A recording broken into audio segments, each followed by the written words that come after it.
చూస్తున్నటువంటి వీక్షకులందరికీ కూడా మన ప్రభువును రక్షకుడైన యేసుక్రీస్తు వారి పేరిట శుభవందనాలు తెలియజేసుకుంటున్నానండి. చాలా మంచి పిల్లరా, తండ్రి కృపను బట్టి నిజంగా మరొకసారి మనందరినీ కూడా కలుసుకోవడం చాలా సంతోషంగా ఉంది. మరి ఈ రోజు ఒక చక్కని అంశాన్ని మీ అందరితో కూడా నేను తెలియచేయాలని ఆశపడుతూ ఉన్నాను. మరి గత వర్తమానాలలో మరి బైబిల్ని ఎలా అర్థం చేసుకోవాలి అని చెప్పేసి మరి 5 పాటలని చాలా క్లుప్తముగా మరి నాకు దేవుడు అనుగ్రహించినటువంటి జ్ఞానాన్ని బట్టి మీ దగ్గరికి నేను తీసుకుని వచ్చాను. మరి ఈ రోజు కూడా మరొక అంశాన్ని మీతో మాట్లాడాలని చెప్పేసి నేను ఆశపడుతూ ఉన్నాను పిల్లరా. మరి ఈ రోజు అంశంలోనికి వెళ్ళబోయే ముందుగా చిన్న ప్రార్థన చేసుకొని మరి మనం లోపలికి వెళ్దామండి. తలలో ఉంచినట్లయితే ప్రార్థన చేసుకుందాం పిల్లరా. ప్రార్థన. పరిశుద్ధుడా, ప్రేమ కలిగిన మా తండ్రి, నీ ఘనమైన శ్రేష్టమైన నామానికి వేలాది వందనాలు, స్తోత్రాలు నాయన. తండ్రి, మరొకసారి నాయన నీ పిల్లలతో మాట్లాడడానికి నాకు ఇచ్చినటువంటి అవకాశాన్ని బట్టి మీకు ఎంతగానో తండ్రి కృతజ్ఞతాస్తుతులు చెల్లించుకుంటున్నాను నాయన. మరి తండ్రి, మరి నీ పిల్లలు నాయన ఈ యొక్క మాటలు వినాలని చెప్పేసి నాయన ఆసక్తి కలిగే రీతిగా మరి నాయన వింటూ ఉండగా సహాయాన్ని దయచేయండి. మరి వారికి ఎటువంటి మాటలు అయితే అవసరమో తండ్రి, మరి నాయన నా ద్వారా వారితో మాట్లాడి వారిని నాయన మీకు మరింత దగ్గర చేసుకుంటారని కోరుకుంటూ, అలాగని నాయన చెప్పబోతూ ఉండగా చెప్పగల జ్ఞానాన్ని ఆత్మ నడిపింపుడు నాకు అందచేయండి. వింటున్న నీ పిల్లలు నాయన వాటిని సరిగా విని అర్థం చేసుకోగల సమయోచితమైన జ్ఞానాన్ని తన నీ పిల్లలకు అందజేస్తామని కోరుకుంటూ మీ ప్రేమను మా ప్రభు నేను యేసుక్రీస్తు నామమున ప్రార్థనను వినయంగా వేడుకుంటున్నాం తండ్రి, ఆమేన్. చాలా మంచి పిల్లరా, మరి ఈ యొక్క బైబిల్ని ఎలా అర్థం చేసుకోవాలి అన్న విషయం మనం మాట్లాడుకుంటే మరి ఎంతో చక్కని విషయాల్ని మరి దాంట్లో నేను మీతో మాట్లాడాను. మరి బైబిల్ అర్థం కావాలి అంటే మనలో ఉండవలసినటువంటి ప్రథమ లక్షణం మరి దాన్ని పరిశీలించాలి అన్నది మనలో ఖచ్చితంగా ఉండాలి పిల్లరా. చాలా గొప్ప జ్ఞానిగా బైబిల్లో పేరు పొందుకున్నటువంటి ఒక వ్యక్తిని మనం ఆలోచిస్తే మరి ఆయన ఎవరో కాదు, సొలొమోను గారు. మరి యొక్క సొలొమోను గారు మాట్లాడినటువంటి ఒక మాటను చూస్తే నిజంగా మనల్ని ఆశ్చర్యపరుస్తుంది. ఒకసారి ఆ మాటను ఆలోచిద్దాం. ప్రసంగి గ్రంథం ఒకసారి చూడగలరా? ప్రసంగి గ్రంథము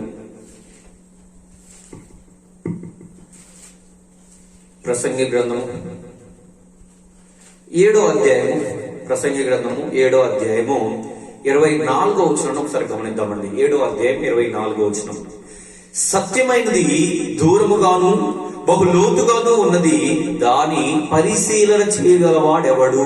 చూడండి, సత్యమైనది, నిజమైనటువంటిది, ఒక వాస్తవమైనటువంటిది ఎలా ఉంది అని చెప్పేసి ఇక్కడ సొలొమోను గారు మాట్లాడుతున్నారు. అంటే దూరముగా బహు లోతుగా ఉన్నది, దానిని పరిశీలన చేయగలవాడెవడు అని మాట్లాడుతున్నాడండి. మనం ఆలోచిస్తే పిల్లరా, మరి నిజమైనటువంటి వాక్యం నిజంగా ప్రస్తుత సమాజంలో కరువైపోతుంది అంటే నిజంగా మనం ఆశ్చర్యపడినక్కర్లేదండి. ఎందుకంటే చాలా సంఘాలని, బయట ఉన్నటువంటి చాలా మంది క్రైస్తవుల్ని చూసినటువంటి వాడిగా యొక్క మాటను నేను మాట్లాడుతున్నాను. ఈ రోజు కూడా నేను మాట్లాడే అంశం కూడా నిజంగా క్రైస్తవులుగా ఉన్నటువంటి ప్రతి ఒక్కరికి కూడా ఒక హెచ్చరికగా ఈ యొక్క మాటలు నేను మీతో మాట్లాడుతున్నానండి. ఏమంటే ఈ యొక్క మాటలు విన్న తర్వాత నిజంగా దేవుడు మనల్ని ఏదైతే కోరుకున్నాడో ఆ యొక్క మాటల పరంగా మన జీవితాలు ఉన్నాయా, దాని ప్రకారంగా మనం బైబిల్ విషయంలో ముందుకు వెళ్తున్నామా అన్నది మీకు అర్థమైపోతుందంటే నిజంగా చాలా క్లుప్తంగా యొక్క మాటని, ఈ యొక్క విషయాల్ని నేను ఈ రోజు మీతో మాట్లాడతాను. ఇక్కడ చూడండి, సత్యమైనది, నిజమైనటువంటిది దూరముగా వెళ్ళిపోయింది. అసలుకి క్రైస్తవులు అన్న వారు యొక్క బైబిల్లో ఉన్నటువంటి సంగతుల దగ్గరికి రాలేకపోతున్నారన్న విషయం మనం చాలా గమనించవచ్చు. చాలా మందిలో నిజంగా ఒక ఆసక్తి తగ్గిపోయిందండి. బైబిల్ని పరిశీలించాలన్న ఒక ఆలోచన ఉండట్లేదు. వీళ్ళు చేసినటువంటి తప్పిదాలు మనం గమనిస్తే బైబిల్ని ఎలా ఆలోచిస్తారు, ఎలా వీళ్ళు చదువుకుంటూ వెళ్ళిపోతారు అంటే, నేను ఒకానొక ప్రయాణంలో ఒక ట్రైన్ జర్నీ, ఒక ట్రైన్ లో నేను ప్రయాణం చేస్తున్నప్పుడు జరిగినటువంటి ఒక సంఘటన అనమాట. ఒకనొక బ్రదర్ నా ముందు కూర్చున్నాడు. ఆయన కూడా క్రిస్టియనే, నాకు అర్థమైపోయింది. ఆ యొక్క సంభాషణలో మనం మాట్లాడుతున్నప్పుడు ఆయన క్రిస్టియన్ అని అర్థమైపోయి నేను ఒక క్వశ్చన్ అనేది తన ముందు ఉంచానండి. బ్రదర్, మరి బైబిల్ మీరు చదువుతున్నారా బ్రదర్ అంటే, వెంటనే ఆ బ్రదర్ చెప్పారు, అండి బైబిల్ని నేను సంవత్సరానికి 12 సార్లు పూర్తి చేస్తానండి అని చెప్పేసి మాట్లాడాడండి. 12 సార్లు పూర్తి చేస్తారా? బా, వినడానికి చాలా బాగుంది, నిజంగా అంతా అసలుకి చదవగలడానికి మీరు ముందు వెళ్తున్నారంటే నిజంగా చాలా బాగుంది బ్రదర్ అని చెప్పేసి నేను చెప్పినప్పుడు ఆయన అన్నారు, ఇదిగో ప్రతి నెల బ్రదర్ నేను ఖచ్చితంగా బైబిల్ని కంప్లీట్ చేస్తాను, ప్రతి నెల. అలాగూ సంవత్సరానికి 12 నెలలు కాబట్టి 12 నెలల్లో 12 సార్లు నేను బైబిల్ గ్రంథాన్ని కంప్లీట్ చేస్తాను అని చెప్పేసి మాట్లాడాడు. అప్పుడు నేనేం చేశాను అంటే కొన్ని డౌట్స్ ని లేవనెత్తాను. కొన్ని డౌట్స్ ని ఒక బైబిల్లో చెప్పబడుతున్నటువంటి సంగతుల గురించి మరి కొన్ని డౌట్స్ లేవనెత్తినప్పుడు ఆ బ్రదర్ వెంటనే వాటి విషయాలలో నాకు అసలు ఆ సందర్భం తెలియదు బ్రదర్, నాకు గుర్తులేదు బ్రదర్, అవి నాకు తెలియదు అన్నట్టుగా మాట్లాడాడు. మరి సంవత్సరానికి 12 సార్లు బైబిల్ కంప్లీట్ చేశారు బ్రదర్ అంటే నోటి నుండి మాట రాలేదు. ఎందుకు అయ్యా అని మనం ఆలోచిస్తే మీకు అర్థమైపోవాలి. ఎలా చదివాడయ్యా ఆయన అంటే చాలా ఫాస్ట్ గా ఏదో అంటే పరిగెత్తుకుంటూ వెళ్ళిపోతున్నాడు. పరిగెత్తుకుంటూ చదవాలన్నట్టుగా బైబిల్ని చదువుకుంటూ వెళ్ళిపోతే బైబిల్ మనకు అర్థం కాదు. బైబిల్ని చదవాలి, బైబిల్ని మనం తెలుసుకోవాలి, దేవుడు మనకి ఏం చెప్తున్నాడో మనం ఆలోచించాలి అంటే ఖచ్చితంగా ప్రగారా మనలో ఒక ఏకాగ్రత, దాన్ని పరిశీలన చెయ్యాలి అన్న ఒక ఆలోచన మనలో ఖచ్చితంగా బాగా ఉండాలండి. మనం ఆలోచిస్తే మరికొంతమంది చేసేటువంటి పొరపాటు నిజంగా వీళ్ళని చూస్తే ఇంకా నవ్వుస్తూ ఉంటది. ఎలా చదువుతూ ఉంటారయ్యా అంటే ఒకసారి చూడండి, వీరు ఒక ఉద్యోగ రీత్యా ఉదయాన్నే లేచి ఒక ఉద్యోగానికి వెళ్తూ వీరు బైబిల్ ఎలా చదవడానికి ప్రయత్నిస్తూ ఉంటారు అంటే ఇలా క్లోజ్ చేస్తారండి బైబిల్. అంటే మొత్తం ఉదయాన్నే లేస్తారు, అన్ని కార్యక్రమాలు అయిపోయిన తర్వాత ఇక రెడీ అయిపోయి ఇక ఆఫీస్కో లేకపోతే ఆ కంపెనీకో జాబ్కి వెళ్తున్నప్పుడు వెంటనే ఈ యొక్క బైబిల్ ని క్లోజ్ గా ఉన్నటువంటి బైబిల్ ని ఓపెన్ చేస్తారు. ఓపెన్ చేసి ఆ పేజ్ ఏదైతే వచ్చిందో ఆ పేజ్ లో ఎక్కడో ఒక చోట ఒక మాట కనిపిస్తుంది అంటే ఒక వచనం, ఆ వచనాన్ని ఒక్కదాన్ని చదువుకొని అబ్బా చాలు ఈ రోజుకి నిజంగా మంచి మాట మనం తెలుసుకున్నాం అన్నట్టుగా ఇక వెళ్ళిపోతూనే ఉంటారండి వాళ్ళు. నిజంగా ఒకసారి గమనించనుకున్నారా, మరి ఒక వచనం రోజుకు చదివితే ఏమంటే బైబిల్ని అసలు మనం అర్థం చేసుకోవడానికైనా దాన్ని కంప్లీట్ చేసుకోవడానికి అవుతుంది అసలు. ఏమంటే ఫస్ట్ వాళ్ళేమో మొదటిగా మనం చెప్పుకున్న వాళ్ళేమో చాలా ఫాస్ట్ అయితే వీళ్ళు చాలా నిదానం, చాలా లేట్. ఇక వచ్చిన చదువుకుంటూ పోతే ఎప్పటికి కంప్లీట్ అవ్వాలి వీళ్ళని మనం ఆలోచిస్తే. ఇప్పుడు ఇంకా నాకు ఇక్కడ ఆశ్చర్యపరిచేటువంటి ఒక విషయం ఏంటంటే బైబిల్లో వచనం పుట్టుకొని చెప్పి చదవాలి అని చెప్పేసి కొంతమంది అనుకుంటున్నారు కదా. వీళ్ళకి ఒక మంచి మాట వచ్చింది అనుకోండి, దేవుడిని ఈ రోజు దీవించును గాక అన్నట్టు వచ్చింది అనుకో, చాలా సంతోషంగా వెళ్ళిపోతారు. నా డౌట్ ఏంటంటే ఒకవేళ ఆ రోజు బైబిల్లో చాలా మంది మరణాల గురించి దేవుడు రాయిస్తాడు. ఒకవేళ ఆ యొక్క బైబిల్ ఓపెన్ చేసి చదువుతున్నప్పుడు కరెక్ట్ గా రెఫరెన్స్ ఎవరో మరణించినట్టుగా వచ్చింది అనుకోండి, ఆలోచిద్దాం ఎలా అనిపిస్తుందండి మనకి. మనం వెంటనే ఆ యొక్క భయం అనేది మనలో ప్రారంభమైపోద్ది. వెంటనే ఈ రోజు ఏంటి ఈ మాట వచ్చింది, ఏంటి నా పరిస్థితి అన్నట్టుగా ఆలోచిస్తాం. కాబట్టి పిల్లరా ఒక వచ్చినంతో బైబిల్ చదవాలని ప్రయత్నించండి. ఎందుకంటే అది ఏదో ఎక్కడో చెప్పబడినటువంటి ఒక సందర్భం, ఎవరి గురించో మాట్లాడినటువంటి సందర్భం మనకే అన్నట్టుగా మనం తీసుకోకూడదు. బైబిల్ అర్థం చేసుకోవాలి అంటే అది చాలా జాగ్రత్తగా మనం చెప్పాను కదండి, ఎవరితో మాట్లాడుతున్నారు అన్నది ఖచ్చితంగా తెలియాలి అని చెప్పేసి కూడా మాట్లాడాను. కాబట్టి ఈ యొక్క బైబిల్ విషయంలో ఒక పరిశీలన, ఒక దేవుడు ఏదైతే మన నుంచి కోరుకున్నాడో ఆ యొక్క విషయాలను దేవుడికి అందజేయడానికి మనం ప్రయత్నించాలి. వాటిని మరి అందచేయాలి అంటే మనకు తెలియాలి. ఆ యొక్క లోపల ఏవైతే దేవుడు మాట్లాడుతున్నాడో ఆ సంగతులు మనం తెలుసుకోవాలి.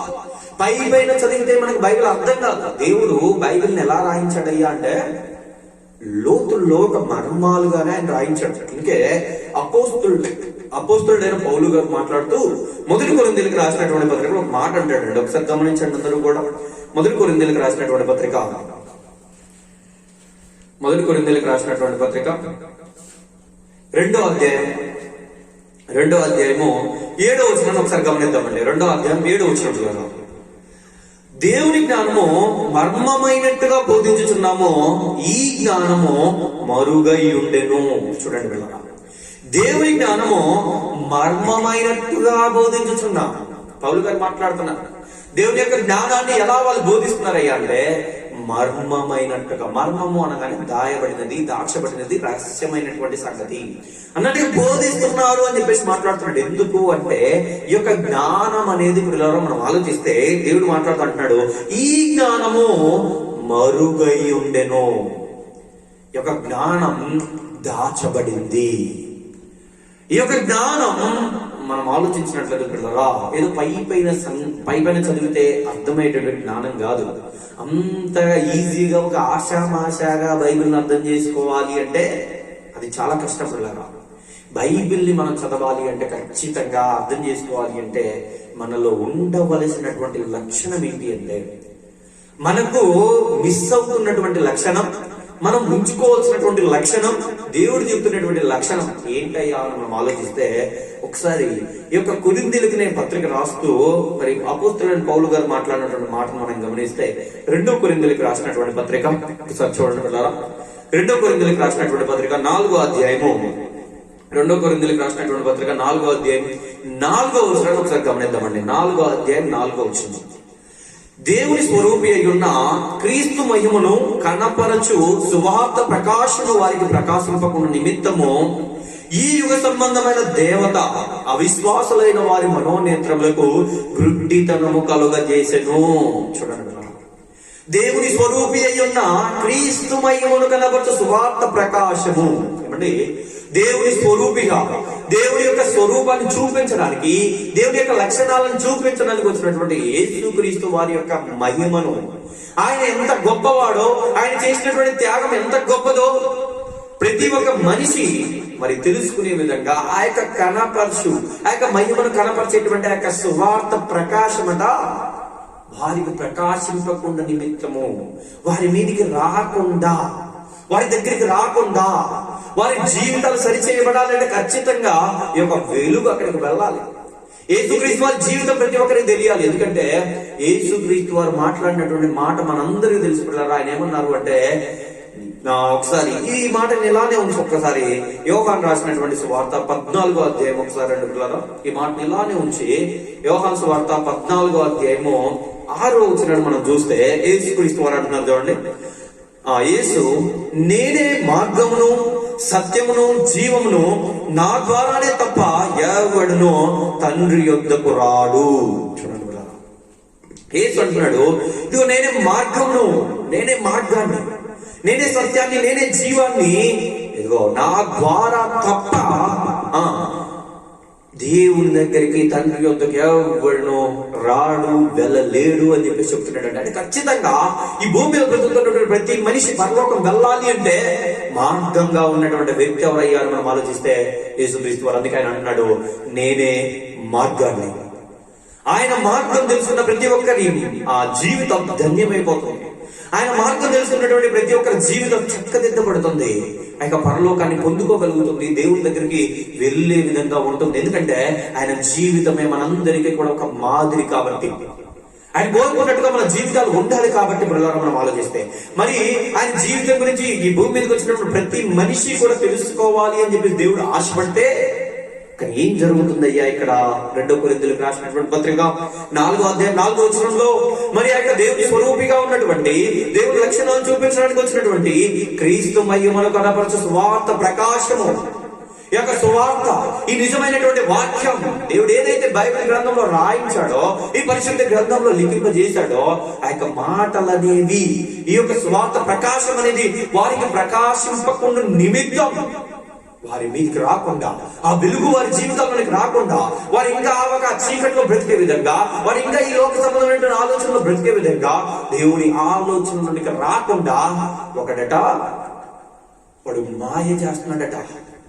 ఎవడు వాడు అని మనం ఆలోచిస్తాం. మనందరికీ తెలుసు వాడు చెవుడు ఏమంటున్నాడో, ఈ యుగ సంబంధమైన దేవత, ఈ యుగ సంబంధమైన దేవత ఎవరు అంటే సాతాను గడండి పిలువబడుతున్నాడు.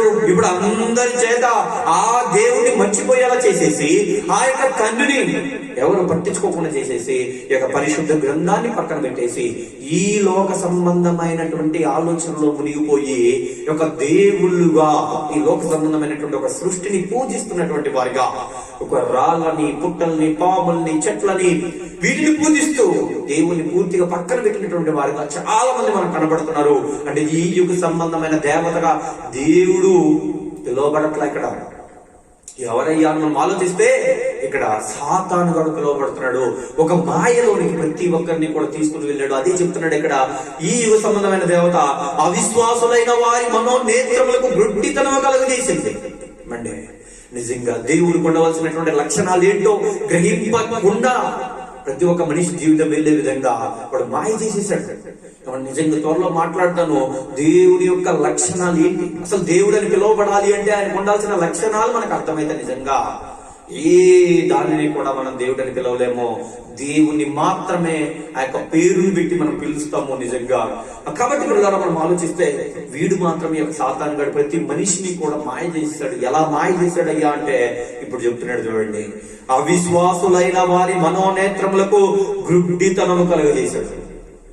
ఏమంటే అవిశ్వాసులుగా ఉన్నటువంటి ప్రతి ఒక్కరి జీవితానికి కూడా మనోనేత్రాలకి గ్రుడ్డితనము కలుగజేసేసాడు. అంటే ఒక గ్రుడ్డితనం వీటికి అంటే ఈ నేత్రములకు కాదండి. ఇక్కడ చెప్పబడుతున్నటువంటి మనోనేత్రములు వేరు, ఈ యొక్క కనిపిస్తున్నటువంటి నేత్రములు వేరండి. ఈ నేత్రములు అక్షరాలను చూపించడానికి ఉపయోగపడితే మనోనేత్రాలు ఆ అక్షరాల వెనుకున్నటువంటి అర్థాలని, భావాలని, తాత్పర్యాలని మనకు చూపెడుతుందండి.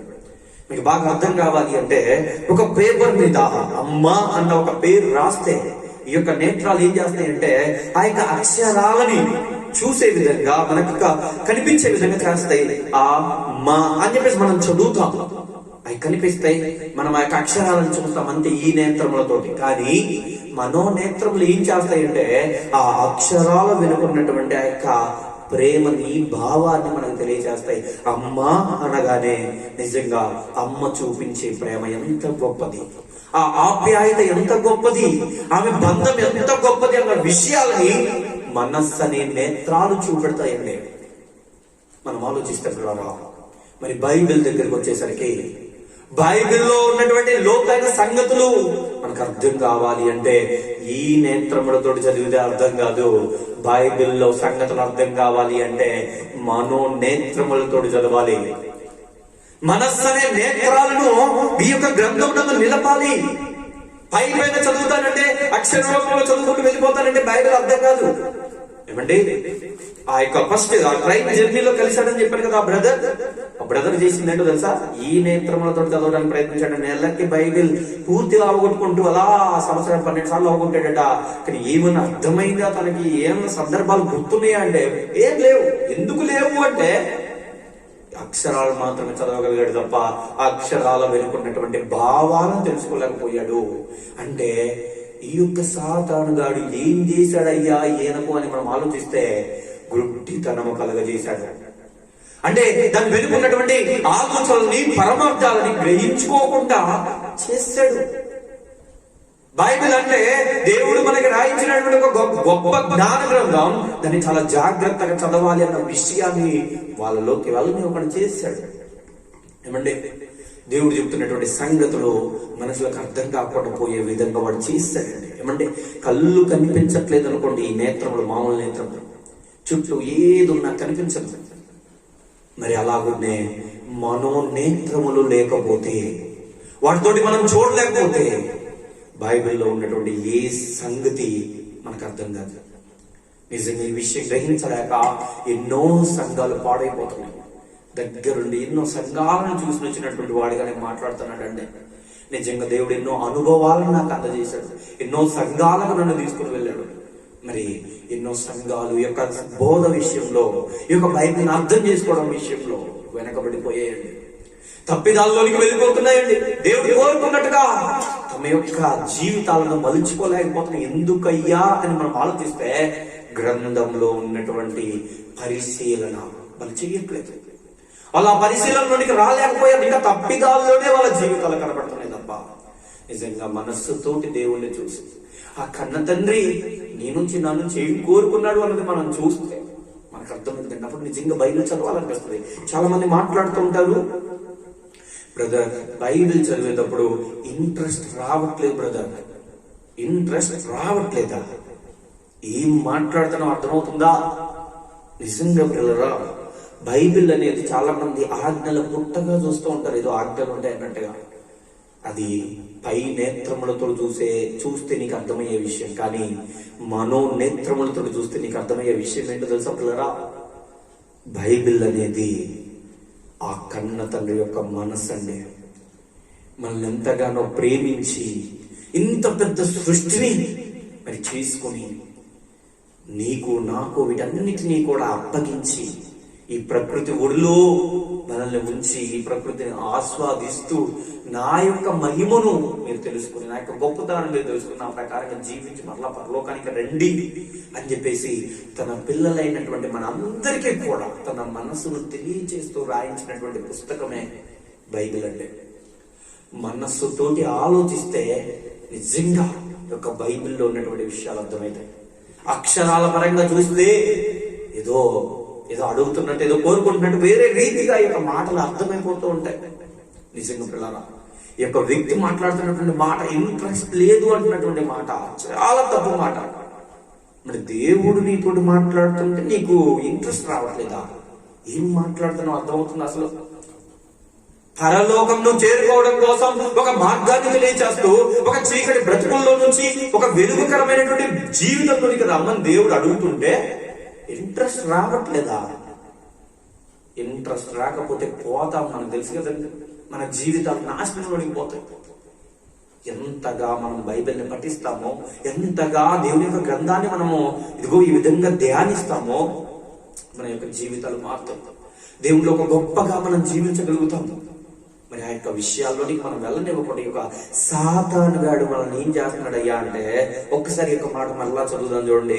దేవుని స్వరూపి అయ్యున్నాం, క్రీస్తు మహిమను కనపరచు సువార్త ప్రకాశము వారికి ప్రకాశింపకుండా నిమిత్తం అందరి దగ్గరికి మనకి ఏదైతే తెలియాలో, మన జీవితాలకు ఏదైతే అవసరమైనదో ఆ యొక్క విషయాలను దేవుడు మాట్లాడదామని ప్రయత్నిస్తుంటే ఆ యొక్క విషయాలు నీ దగ్గరికి రానివ్వకుండా ఈ యుగ సంబంధమైన దేవత ఆ సువార్త ప్రకాశం మనందరికి కూడా ప్రకాశింపకుండా ఉండేటట్టుగా మన మనోనేత్రాలకి బైబిల్ చదువుతున్నప్పుడు యొక్క మనోనేత్రాలను దీంట్లో నింపాలని, ఆ యొక్క మనస్సుతోటి మనం చదవాలని చెప్పేసి, గ్రహించాలని చెప్పేసి, ఆ మాట వెనుక ఉన్నటువంటి అర్థాలను మనం గ్రహించుకోవాలని దేవుడు ఆశపడితే రావట్లేదు. ప్రతి ఒక్కరికి కూడా గుడ్డితనం అనేది కలుగజేసేసింది సాతాను గాడు. ప్రతి ఒక్కరిని భ్రమపరిచేసింది సాతాను గాడు. బైబిల్ చదవట్లు ఎవరు కూడా ఏదో పైపైన చదివేవారు కానీ కనపడుతున్నారండి. ఏదో ఆఫీస్కి వెళ్ళేటప్పుడు లేకపోతే ఏదో ఫాస్ట్ చదువుకోని పోవడం, ఇలా కాదు చదవాల్సింది. నిజంగా పరలోకం వెళ్ళాలి అంటే యొక్క బైబిల్ గ్రంథాన్ని చాలా క్లుప్తంగా మనం తెలుసుకుంటేనే మనం పరలోకానికి వెళ్ళగలుగుతాము. లోతుల్లోకి వెళ్తేనే మనం పరలోకానికి వెళ్ళగలుగుతాము. కానీ వీడు ఏం చేస్తున్నాడు తెలుసా అండి? ఈ యొక్క సాతాను గాడు నిజంగా క్రైస్తవ్యాన్ని మొత్తాన్ని కూడా నిజంగా భ్రష్టు పట్టింపజేస్తున్నాడండి. క్రైస్తవ్యం గురించి అసలు ఈ వింటున్నటువంటి మాటల్ని మనం చూస్తుంటే నిజంగా చాలా బాధ కలుగుతూ ఉంటుందండి కొన్ని సందర్భాలలో. ఎందుకయ్యా అంటే ఈ యొక్క విషయాలను సరిగ్గా గ్రహించుకోలేక వారు వేస్తున్నటువంటి యొక్క తప్పుడు బాటలు, వారు చూపిస్తున్నటువంటి తప్పుడు మార్గాలు నిజంగా సమాజాలను ఎక్కడికో తీసుకుని వెళ్తారు. నిజంగా అండి సాతాను గాడు వేసే గాలానికి అందరూ పడిపోతున్నారు పిల్లరా. ఒక మాట చూపెడతాను చూడండి ఈ సందర్భంలో. హబక్కూకు గ్రంథం ఒకసారి చూడండి పిల్లరా. హబక్కూకు గ్రంథం చూడండి పిల్లరా. హబక్కూకు గ్రంథం 1వ అధ్యాయం. హబక్కూకు గ్రంథం 1వ అధ్యాయం 15వ వచనాన్ని ఒకసారి చదువుకుందాం చూడండి పిల్లరా. 15వ వచనం. వాడు గాలము వేసి మానవులందరినీ గుచ్చి లాగి ఉన్నాడు, ఉరులు ఒగ్గి చిక్కించుకొనుచున్నాడు. వాడు తన వలతో వారిని కూర్చుకుని సంతోషపడి గొంతులు వేయించున్నాడు. చూడండి పిల్లరా, వాడు గాలము వేసి మానవులందరినీ గుచ్చి లాగి ఉన్నాడట. ప్రతి ఒక్కరికి కూడా గాలం వేస్తాడు వాడు. ఏమండి, ఒక చేపలను పట్టే వ్యక్తిని మనం ఆలోచిస్తే ఒక గాలాన్ని పట్టుకుని వెళ్తాడంటే ఆ చెరువు దగ్గరికి వెళ్ళిపోయి ఆ గాలానికి చివరి ఏం చేస్తాడు తెలుసా? ఒక ఎరను కడతాడు. ఒక ఎరని పెట్టేసి చేపకు ఆశ చూపెడుతూ ఉంటాడు అనమాట. ఇప్పుడు ఆ చేప ఏం చేస్తాడు తెలుసా? ఈ ఎరను చూసిన వెంటనే తినాలి అన్నట్టుగా అలా వెళ్ళిపోయి అలా దాన్ని తినడానికి ఇలా ప్రయత్నించినప్పుడు ఏమైపోతుంది తెలుసా? ఆ నోరు ఆ యొక్క గాలానికి చిక్కుకొని పోయి గాలానికి అది ఏమైపోతుందో తెలుసా? బలైపోతుంది.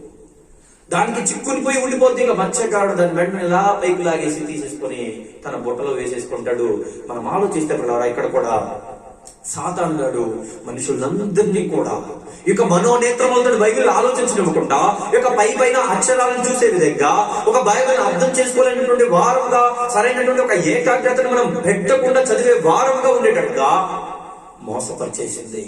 చూడండి పిల్లరా, వాడు గాలం వేసి మనల్ని గుచ్చి లాగి ఉన్నాడు. ఒక్కొక్కరిని ఎరవేసేస్తున్నాడు.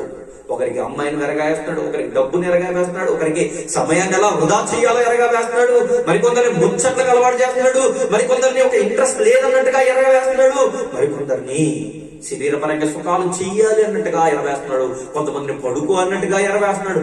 ఒక్కొక్కరికి ఒక్కొక్క ఎరవేసేసి బైబిల్కి దూరం చేసేస్తున్నాడు. బైబిల్ గ్రంథాన్ని చదవనివ్వడం చేసేస్తున్నాడు. క్రైస్తవ్యంలో బైబిల్ గ్రంథాన్ని చదివేవారు ఎంతమంది ఉన్నారయ్యా అంటే కరువు అయిపోయారు. ఖచ్చితంగా ఇక గ్రంథం లోపలికి వెళ్ళి ఆలోచించేవారు లేరు. దగ్గరకు వచ్చిన వాళ్ళు కూడా పైన చదివేవాళ్ళు తప్ప లోపలికి వెళ్ళి చదువుతున్నటువంటి వారు లేరు. నిజంగా మీరు నిజంగా పిల్లరా బైబిల్ని ఎలా అర్థం చేసుకోవాలి, ఆ యొక్క 5 పార్ట్లను మీరు వినండి. ఎంత క్లుప్తముగా దాంట్లో నేను మాట్లాడాను మీకు అర్థమైంది. ఎంత లోతుల్లోనికి వెళ్ళి ఆ యొక్క విషయాలను తెలుసుకొని నేను మీతో మాట్లాడానో మీకు అర్థమైందండి. ఎంత గొప్ప మాటలు, ఎంత విలువైనటువంటి మాటలు. వెళ్ళట్లా, ఎవరు రావట్లేదు లోపలికి. చూడండి, తన వలతో వాడిని కూర్చుకుని వాడు ఏం చేస్తున్నాడు చూడండి, ఉరులు ఉద్ది చిక్కించుకునిచున్నాడు. వాడు తన వలతో వాడిని కూర్చుకుని సంతోషపడి గొంతులు కాస్తున్నాడు. అందరిని చిక్కి చేసుకుని బైబిల్ దూరం చేసేసి, నిజమైనటువంటి మాటలు దూరం చేసేసి, మరి జీవితాలను లోకానికి అలవాటు చేసేసి, లోకంలో కలిసిపోయేలా చేసేసి, ఒక భ్రమకు గురి చేసి, లోకంలో ఏదో ఉంది ఏదో ఉంది ఏదో ఉంది పట్టేసుకోవాలి పొందుకోవాలి అన్నట్టుగా భ్రమకు గురైపోతున్నారు. గురైపోయి తమ జీవితాల వెనుక ఉన్నటువంటి పరమార్థాలని మరిచిపోతున్నారు. సాతాను గడికి చిక్కుబడిపోతున్నారు. జీవితాలను నాశనం చేసుకుంటున్నారు. పిల్లరా, దయచేసి రోజు మీ అందరితో కూడా నేను మాట్లాడుతున్నాను. మనం సరిగా నిలవబడాలి. మన దగ్గరికి ఈ యొక్క మాటలు వస్తున్నాయంటే దేవుడు మనల్ని వాడుకుందామని చెప్పేసి అనుకుంటున్నాడు, మనల్ని నిలబెట్టుకుందామని అనుకుంటున్నాడు. ఇదిగో ఈ యొక్క మాటలు వింటున్నటువంటి ప్రతి ఒక్కరికి నేను చెప్తున్నటువంటి విషయం ఏంటంటే, ఒక మాట ఏంటంటే, నా ద్వారా దేవుడు మాట్లాడుతున్నటువంటి మాట ఏంటంటే, ఈ మాటలు నీకు అవసరం. ఈ మాటలు నువ్వు వేరొకరికి చెప్పాలి, నువ్వు తెలియచేయాలి. అందుకే నీ దగ్గరికి మాటలు వచ్చాయి. ఏదో ఊరికనే రాలేదు, నేనేదో ఊరికనే దగ్గరికి తీసుకోలేదు. దేవుడు నీ ద్వారా పని ఉంది కాబట్టి దగ్గర తీసుకున్నాడు. ఇదిగో క్రైస్తవ్యాన్ని సరిచేయాల్సిన బాధ్యత మన చేతుల్లో ఉంది కాబట్టి దగ్గరికి తీసుకున్నాడు. వాడి గాలానికి మనం పడిపోకుండా వాడి గాలం నుంచి కొంతమందిని మనం లాగే విధంగా ఉండాలి.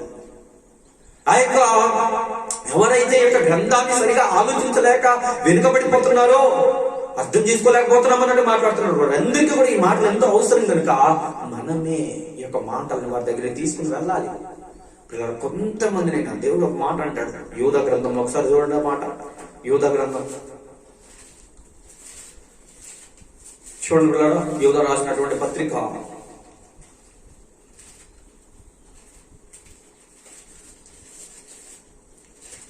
యూదా రాసినటువంటి పత్రిక 1 అధ్యాయం ఇక్కడ ఉంటుందండి. చూడండి, దాంట్లో 23వ వచనం ఒకసారి చూడండి పిల్లలు. 23వ వచనం, అగ్నిలో నుండి లాగినట్టు కొందరిని రక్షించుడి. చూడండి, అగ్నిలో నుండి లాగినట్టు ఒక హ్యాండ్, చేతిని మనం వాళ్ళకి అందజేసి వాళ్ళని పైకి లాగాలి. నిజమైనటువంటి వాక్యం దగ్గరికి ప్రతి ఒక్కరిని కూడా తీసుకురావాలి. క్రైస్తవులుగా ప్రతి ఒక్కరిని మార్చడమే మన ధ్యేయం. నిజంగా పిల్లరా, వారియర్స్ ఆఫ్ గాడ్ టీమ్ యొక్క మెయిన్ లక్ష్యం ఏంటంటే, ధ్యేయం ఏంటంటే, ముందు నుంచి కూడా మీకు చెప్పుకుంటూ వస్తున్నాను, ఒక క్రిస్టియన్ ని ట్రూ క్రిస్టియన్ గా మార్చడమే యొక్క వారియర్స్ ఆఫ్ గాడ్ టీమ్ యొక్క లక్ష్యం. అంటే ఒక క్రిస్టియన్ ని, ఒక క్రైస్తవుని నిజ క్రైస్తవునిగా మార్చాలి. ప్రతి ఒక్కరిని దేవుని దగ్గర నిజ క్రైస్తవునిగా నిలబెట్టాలి. యొక్క విషయాలు గ్రహించుకుని వారందరూ దేవుని పరంగా రావాలి. అగ్నిలో నుండి వారు తప్పించుకుని ఆ పరలోకానికి చేరుకోవాలి. అదే లక్ష్యం అండి. దానికోసమే మా ప్రయత్నాలు. దయచేసి ఈ మాటలు వింటున్న ప్రతి ఒక్కరూ కూడా మరి యొక్క గాలానికి పడిపోకుండా, మీరు దూరం అవ్వకుండా, ఇదిగో ఇక్కడ చెప్తున్నటువంటి మాటల్ని, చెప్తున్నటువంటి వర్తమానాల్ని ఎక్కడ మిస్ అవ్వకుండా కంటిన్యూషన్ గా ఫాలో అవ్వండి. దేవుని దగ్గర నుంచి మేలులను పొందుకోండి. ఆ యొక్క పరలోకానికి మనం వెళ్లే విధంగా మనం ముందుకు వెళ్దాం. అలాగనే ఎంతో మందిని రక్షించడానికి ఒక మాటల్ని షేర్ చేయండి. ఈ యొక్క మాటల్ని ప్రతి ఒక్కరికి అందచేయండి. ప్రతి ఒక్కరు ఈ మాటలు తెలుసుకోవాలి. అగ్నిలో కొందరినైనా చూడండి మాట చూడండి, అగ్నిలో నుండి లాగినట్టు కొందరిని రక్షించుడి. మన ప్రయత్నం, మన దగ్గర ఉన్నటువంటి వారు, క్రైస్తవులుగా ఉన్నటువంటి వారు, సరిగా దేవుని తెలుసుకోలేక ఆ పాడైపోతున్నటువంటి వారు కొంతమందినైనా మన ప్రయత్నం మనం చేసి పైకి లాగుదామండి. నిజమైనటువంటి వాక్యం దగ్గరికి రప్పిద్దాం. పిల్లగా ప్రతి ఒక్కరం కలిసి వెళ్తేనే ఇది జరుగుతుందండి. సంఘాలన్నింటినీ మరి కరెక్ట్ గా తీర్చిదిద్దాలి అంటే అది మన చేతుల్లోనే ఉంది. పిల్లరా నిజంగా చాలా సంఘాలు మేము గమనించినప్పుడు నిజంగా ప్రకటించేది యేసుక్రీస్తు వారి గురించి అయినప్పటికీ ఒక సంఘానికి మరొక సంఘానికి పడదు, ఒక పాస్టర్కి మరొక పాస్టర్కి పడినటువంటి పరిస్థితులు ఎలాంటి ఒక ద్వేషాలు, అసూయలు, కక్షలు పెరిగిపోతున్నాయో. తప్పు వెళ్ళరా, ఇలాంటివి కాదు మనలో ఉండాల్సిన. అందరం కలిసి మనం ముందుకు వెళ్ళాలి. ఆ యొక్క ప్రయత్నం మనం చెయ్యాలి. అందరం కలిసి. దేవుడు మనం వెనుకున్నాడు, దేవుడు మనల్ని నడిపిస్తాడు, ఖచ్చితంగా మనల్ని ముందుకు తీసుకువెళ్తాడు. అడుగులు వేద్దాం, ప్రయత్నిద్దాం. దేవుని దగ్గర ప్రతి ఒక్కరిని తీసుకుని వద్దాం. పిల్లరా ఈ యొక్క నిజమైనటువంటి వాక్యం దగ్గరికి తీసుకుని వద్దాం ప్రతి ఒక్కరిని. ఇదిగో లోతుల్లోనికి వెళ్లే విధంగా నా ప్రయత్నం నేను చేస్తాను. తప్పకుండా మీకు ఈ యొక్క విషయాలన్నింటినీ కూడా మాట్లాడాలని నేను ఆశపడుతూ ఉన్నాను. సో ఈ మాటలు మీరు కూడా మరి వీటిని షేర్ చేసి ఎంతో మందికి తెలియజేసి మీ వంతు ప్రయత్నం మీరు చేయండి. త్వరగా సువార్తను మనం ముందుకు తీసుకుని వెళ్ళిపోదాం. ప్రతి ఒక్కరి మీదకి సువార్త ప్రకాశించే విధంగా, ప్రతి ఒక్కరి జీవితాలు వెలుగుమయంగా మారే విధంగా మన ప్రయత్నం మనం చేద్దాం. పిల్లరా మీ అందరికీ కూడా అర్థమైందని చెప్పేసి నేను అనుకుంటున్నాను. పిల్లరా బైబిల్ చదివేటప్పుడు పైన అక్షరాలతో కాదు కానీ మనస్సుతోటి మనం ఆలోచించాలి. మనోనేత్రములతోటి బైబిల్ని చదవాలి. అది మనలో ఉంటేనే మనం నిజంగా బైబిల్ని బాగా ఆలోచించగలుగుతాం, ముందుకు వెళ్ళగలుగుతాము. మీ అందరికి అర్థమని చెప్పేసి నేను అనుకుంటున్నాను. తలలో వచ్చినట్లుగా ప్రార్థన చేసుకున్నాం. పిల్లరా ప్రార్థన. మహోన్నతుడు మహాగణమైన మా ప్రియపరులకు తండ్రి నిజంగా ఎంత నాయన గొప్ప సంగతులు నాయన, ఎంత విలువైనటువంటి సంగతులు తండ్రి. నాయన బైబిల్ని తండ్రి ఎలా చదవాలో అర్థం చేసుకోలేక తండ్రి ఆయన పైన మాత్రమే బైబిల్ చదువుతూ తప్పిదాల్లోకి వెళ్తున్నటువంటి నాయన ఎంతో మంది తండ్రి తీర్చిదిద్దడానికి సరిగా వాళ్ళని నిలవబెట్టడానికి తండ్రి నాయన మాకు నాయన మంచి అవకాశాన్ని ఇచ్చి మమ్మల్ని నడిపించుకుంటున్నారు తండ్రి. నిజంగా అందరి బట్టి మీకు ఎంతగానో తండ్రి కృతజ్ఞతలు తెలియజేసుకుంటున్నాను. నాయన ఈ యొక్క గ్రంథాన్ని ప్రతి ఒక్కరి దగ్గర కూడా తండ్రి తీసుకువెళ్ళి వారి జీవితాల వెనుక ఉన్నటువంటి నాయన పరమార్థాలను వారికి తెలియజేసి వారిని కూడా తండ్రి ఒక నిజమైన క్రైస్తవులుగా నీ ముందు నిలవబెట్టడానికి మాకు సహాయం దయచేయండి. ఈ యొక్క మాటలు విన్నటువంటి ప్రతి ఒక్క బిడ్డని పేరు మీకు జ్ఞాపకం చేస్తున్నాను నాయన. మరి తండ్రి యొక్క మాటల్లో ఉన్నటువంటి అర్థాలని, గూఢార్థాలని, పరమార్థాలను తండ్రి వారు గ్రహించుకుని తండ్రి వారి యొక్క జీవితాలు సరిదిద్దుకునే వారుగా ఉండడానికి సహాయం దయచేయండి. ఎంతో మందికి తండ్రి యొక్క మాటలు ఇంకా వెళ్ళడానికి సహాయం దయచేయండి. మీ పిల్లలు ఎవరైతే ఆసక్తి కలిగిన ఈ యొక్క మాటల ఎందుకు రావాలని ఈ యొక్క గ్రంథాన్ని అర్థం చేసుకోవాలని ప్రయత్నిస్తున్న ప్రతి ఒక్కరి దగ్గర ఈ యొక్క మాటలు తీసుకుని తండ్రి వారిని కూడా నాయన నేను నడిపించుకుంటానని కోరుకుంటూ, అలాగే నాయన ఈ మాటలు విన్నటువంటి బిడ్డలు మరి ఎలాంటి పరిస్థితుల్లో ఉన్నారో నాయన నాకైతే తెలియదు కానీ నాయన సమస్తం నేర్గిన దేవుడుగా మీరున్నారు కనుక నాయన వారికి తోడుగా ఉండి వారి పరిస్థితుల్లో సహాయం దయచేసి వాళ్ళు నిలవబెట్టుకోమని ముందు పెట్టుకుంటున్నాను తండ్రి. నాయన వారందరూ కూడా నీలో బలపడాలి నాయన, నీలో స్థిరపడాలి తండ్రి. వారి యొక్క ప్రవర్తన తండ్రి ఎక్కడా కూడా ఈ లోకానికి నాయన అనుగుణంగా మరి నడిపించుకోకుండా మరి మీకు అనుగుణంగా తండ్రి వారు ఉండే విధంగా సహాయం దయచేస్తారని కోరుకుంటూ, నీ చిత్తమైతే మరొకసారి నేను మేమందరం కలుసుకుంటే మరొక పంచుకోవడం మరొక సమయాన్ని మరొక దినాన్ని మాకు అనుగ్రహిస్తారని కోరుకుంటూ మీ ప్రియకుమారుడును మా ప్రభువుని యేసుక్రీస్తునామమున ప్రార్థనను వినయం గడిగి వేడుకుంటున్నాం తండ్రి. ఆమేన్.